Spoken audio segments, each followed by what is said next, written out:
કલ્પુસ home ટેસ્ટમાં તમારું સ્વાગત છે। આજે આપણે બનાવશું મસાલા પાપડી। તેના માટે મેં આ રીતે ચોખાની પાપડી આવે છે તે લઈ લીધી છે।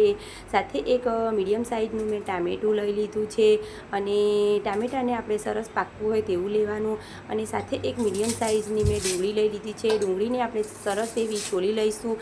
જે હોટલમાં મસાલા પાપડ મળે છે તે તો બધાએ ખાધા હશે, પણ તમે આ રીતે એકવાર ઘરે ચોખાની મસાલા પાપડી બનાવીને તો જોજો, તમે હોટલના મસાલા પાપડને પણ ભૂલી જશો। મેં ડુંગળી અને ટામેટું સરસ એવું આપણે ઝીણું ઝીણું કટ કરી લઈશું। તમારે ટામેટાને સરસ એવું ઝીણું ઝીણું કટ કરી લેવાનું।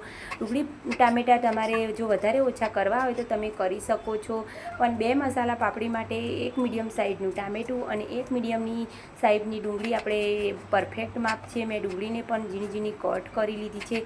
સાથે મેં એક મરચું પણ લઈ લીધું છે। જો તમારે મરચું ન નાખવું હોય તો તમે તેને સ્કીપ પણ કરી શકો છો। એકલું સૂકું મરચું નાખીને પણ તમે બનાવી શકો છો। મેં થોડા લીલા દાણાને પણ ઝીણા ઝીણા સરસ એવા કટ કરી લીધા છે। સાથે એક આપણે લીંબુ લઈ લઈશું। પછી આપણે ગેસની ફ્લેમ ચાલુ કરીશું અને પાપડીને આપણે સરસ એવી શેકી લઈશું।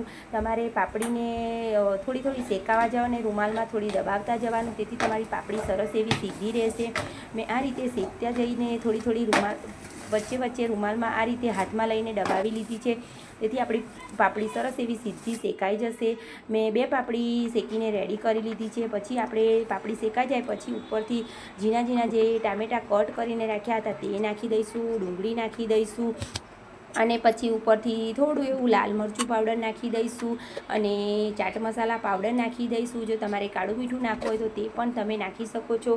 મેં ખાલી ચાટ મસાલા અને સંચળ પાવડર નાખ્યો છે અને થોડો લીલા ધાણા નાખી દઈશું ને ઉપરથી સરસ એવું લીંબુનો રસ નિતારી દઈશું। આપણી મસ્ત મજાની મસાલા પાપડી બનીને રેડી થઈ ગઈ છે।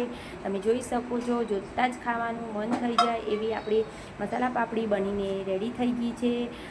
તમને મારી આ રેસીપી ગમતી હોય તો મારી ચેનલને લાઈક કરજો, સબસ્ક્રાઈબ કરજો અને શેર કરજો। તમારો ધન્યવાદ। અને ઇન્સ્ટામાં જઈને મારી આઈડીને ફોલો કરજો।